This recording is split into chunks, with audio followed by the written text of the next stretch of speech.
Friends, இங்கே பாருங்கள். இதுதான் வந்து எங்கள் வீட்டு பலாமரம்.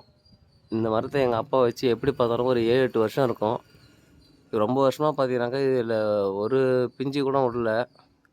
சின்னதாக பிஞ்சு வரும், அப்புறமேட்டு அது கீழே விழுந்துடும். நாங்களும் என்னென்னமோ பண்ணி பார்த்தோம், ரொம்ப கஷ்டப்பட்டு. ரொம்ப வருஷத்துக்கு அப்புறம் இப்போ தான் வந்து கொஞ்சம் பிஞ்சு வந்து கொஞ்சம் பெருசாக ஆயிருக்கு. அதுவே ரொம்ப சந்தோஷமாக இருக்குது. இதுவாச்சு பார்த்தீங்கன்னா பெருசாகுமா இல்லையான்னு ரொம்ப ஆவலாக காத்துட்ருக்கோம். அதிலே பார்த்தீங்கன்னாக்கா ஒன்று வந்து கருப்பாயிடுச்சு.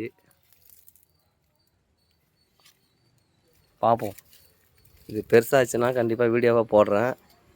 பலாப்பழம் பெருசானதுக்கப்புறமா யார் யாருக்கெல்லாம் வேணும்னு சொல்லுங்கள். கண்டிப்பாக நான் தரேன். நீங்கள் வந்து சாப்பிட்டு போகலாம். செம்ம டேஸ்ட்டாக இருக்கும். ஏன்னா ரொம்ப அன்பும் அக்கறையும் கலந்து வளர்ந்த மரம் இது. இந்த பாருங்க, பலாமரம் வரலன்ட்டு நாங்கள் ஆணிலாம் அடித்து பார்த்தோம் யூடியூப்பில் பார்த்துட்டு. இதோ இருக்குது, இதோ ஒன்று இருக்குது.